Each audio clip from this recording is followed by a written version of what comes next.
Good afternoon and welcome to UCEA Elections Interviews 2021. This is Emma Taylor, graduate research assistant and doctoral student at UCEA headquarters at Michigan State University. I am here today to interview Dr. Karen Stansberry Beard, associate professor at Ohio State University.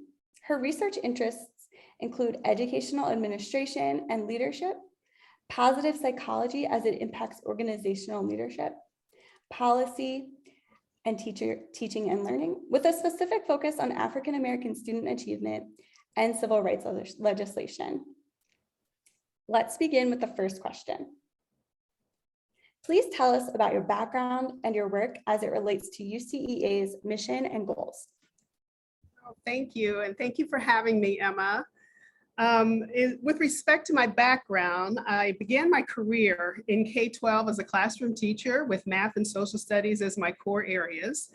I had great mentorship in Columbus City Schools with 7 years. Within 7 years, I obtained my principal certification and was acting principal in a middle school before taking my first principalship of my own. And then I moved into two buildings where I served as principal, and only superintendent for just a summer, but that was in Pennsylvania. After I left Columbus, went to Pennsylvania when I married, and I often say I had to live out my career in seasons, right? So seasons of my own womanhood, but it was really good. I returned back to OSU when my husband was ready to set up practice and for my PhD. Also, my parents at the time needed a little more attention. So I was happy to return to OSU to work on my PhD here. And while I was here, I was shoulder tapped by the state superintendent, Frank Walters, and the Novus Fawcett chair, Wayne Hoy, to consider the professorate. Had a couple of conversations with the then dean, who was a Black woman, Donna, who's no longer with us, but she was very instrumental in me thinking even that this could be a possibility for someone like me who had just really started her career in K-12 education and in the classroom. I began in my professorship as an assistant professor at Miami University under Michael Dantley. Before returning to OSU, I was recruited back to OSU in 2014. And the rest is, as they say, history. Educational administration and practice and research has pretty much defined my career. I was steeped in teaching and child development early on. I got all 3 of my degrees here at Ohio State University, and I took the traditional teaching path. So I went through teaching and learning, then my master's degree in educational administration, and then I came back for my PhD also in educational administration, leadership, and policy. My focus has been and remains, as you stated, the experiences of African American students and childhood experiences in society. That is the population and that is my community, and continues to have the life quality issues on every indices that I think research really should be focusing on. If my talents and skills are good for anything, it is to apply them to the challenges of the African American child in the context of US schools and society, which means that I sit in issues of race and casting a lot, even as it applies to others, but only as it informs the African American experience.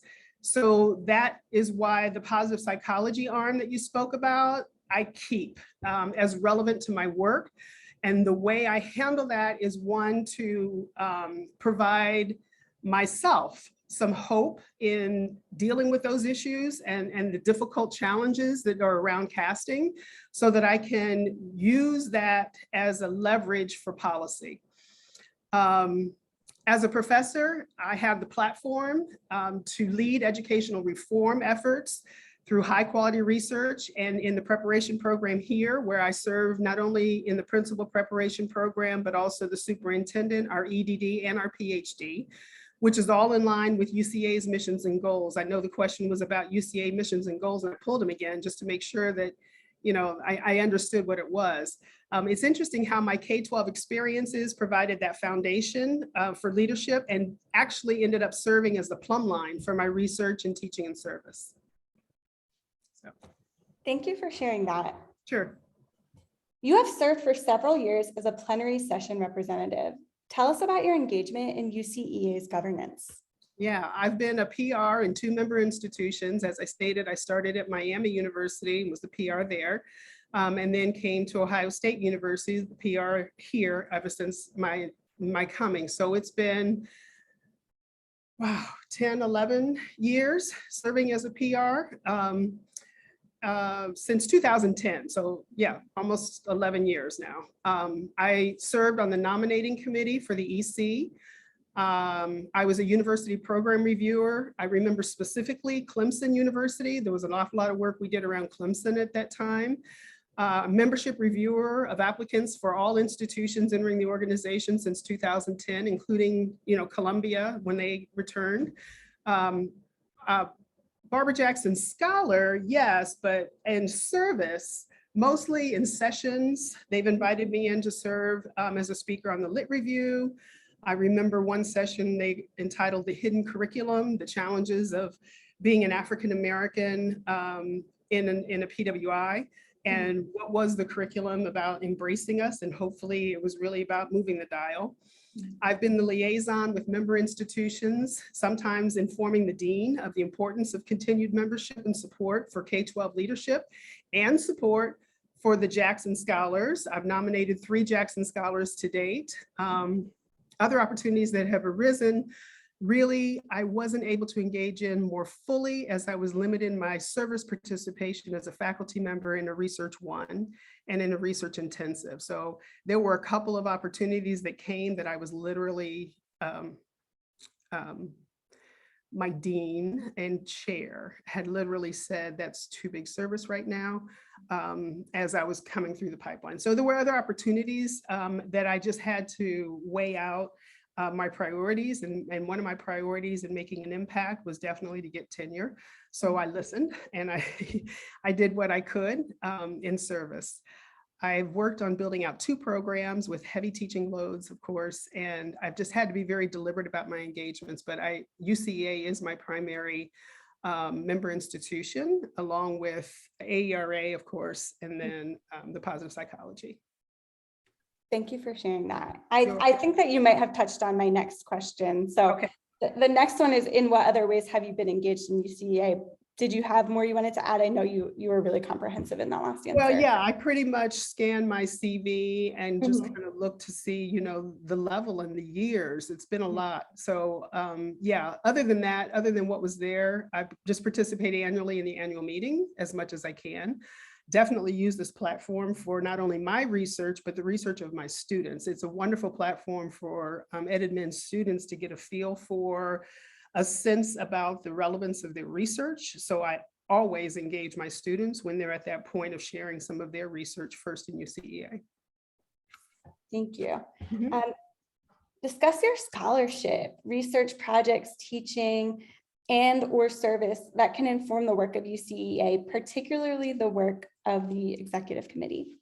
Right. So you spoke about the breadth of my scholarship. I've been in this and I've had to be very creative and flexible, not only in my scholarship as it relates to me as useful in a faculty or as an assistant, but also to keep my interests at the forefront. So my focus, as we've shared, has been EdMin primarily, with the inclusion of positive psychology, but civil rights and the ways that I can attack gaps in achievement from a policy lens is really important to me. So I think about gaps in achievement, equity and excellence issues, and have always considered those, particularly, as I stated earlier, of diverse populations, but most specifically of African-American experiences and outcomes. So I look at issues of inequity in organizations and ways to bring forward the potential for positive outcomes with well-being as a through line. That sometimes means interrogating policies and advancing legal interpretations that would better serve marginalized populations and organizations.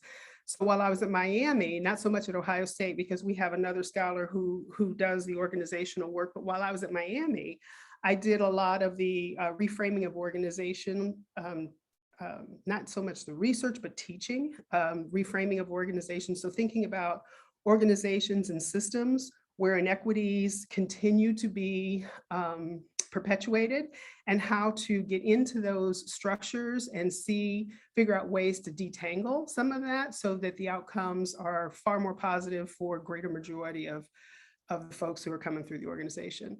So in terms of how does that relate to the executive committee, I really hope that that would be the work of the executive committee, considering UCEA as an organization that reaches across all the United States. You just want to make sure that we are informing not only practice, but also doing good research that's impactful and beneficial for all, all the prep programs in the United States. Thank you. Let me just say two more things about my research.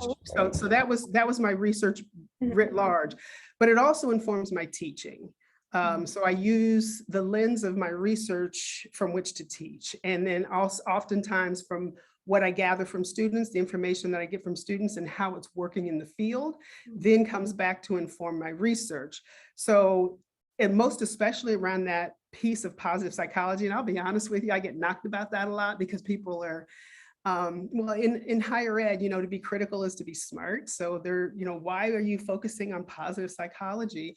But in the context of educational administration, that's the lens through which I find a little hope. So I cling to that, even though I know that it's not popular. I actually think I'm the first, if not one of the first, to bring positive psychology into the work of educational administration. I developed a course here, and I'm doing a lot more of the writing around ways to focus on student well-being, but also teacher well-being within an organization as we take on these huge and challenging problems, right? Not just COVID or the social injustice and social unrest, but all the challenges that are still coming down the pipeline. I don't know about where you are, but here it's been extraordinarily, wonderfully warm, but it's also a daily reminder, climate change is on the horizon, if not already upon us. So it's something that I just keep focused on. My research informs my teaching, which includes the positive psychology piece. I focus too on school and community relations. Ethics is huge in my work, restructured an ethics course. And then the political context, which is my policy course that I teach around organizational theory and change. And then finally, my service has been primarily as editorial, in focus, which I think is true for most assistants and associates. And then now in governance, heavily in governance, not just in UCEA, but also here at the university where I serve as the Senate. I'm on the faculty council and the rules committee. I'm the chair of the diversity committee. Served on, as I stated before, the UCA boards, not only as the plenum, but also the boards on EAQ and JSEL.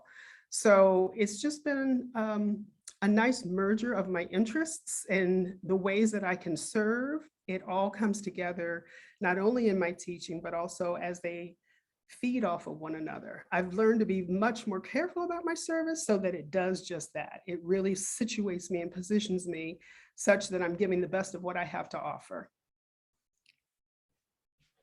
Thank you for sharing that. And my last question, share the reasons why you have chosen to run for the executive committee and your vision for the future of UCEA. Oh, that's good. The vision of the future, I didn't really think much about, but I will say this. The reason that I chose to run for UCEA executive committee is because, as I stated, I've served on the nominating committee. I've been part of the plenum. I feel as though I know enough about the program that I should make myself available to the service of it. But having served on the EC nominating committee, I'm also aware of the need for mature, knowledgeable, and diverse representation in governance. And even as we, and I say we, African-American female scholars, can get trapped in service and, or for better word, kind of tapped out on the service, I've been very choosy about the kinds of service I'm willing to participate in, especially now because of my status. But our perspective is hugely important. And I think that as I served and I saw how difficult it was to bring in not only scholars of color, but women, I just think that our perspective needs to be heard and we need to be at the table. And so, you go back to the old adage, If not you, then who? I don't know that there's somebody who has the depth of experience that I've had. So if not me, then who? Yeah. Thank you so much. welcome. Thank you for your time. Thank you. Very thoughtful responses. Really appreciate your Well, time. thank you, Emma. Um, You this made inter- it easy. oh, Thank you very much for that. This interview will be archived on the UCEA YouTube channel. Listeners can access or share the interview at any time. We also encourage listeners to post comments and questions on this interview in the comments section. Thank you and goodbye. Okay, thank you. Absolutely. Mhm.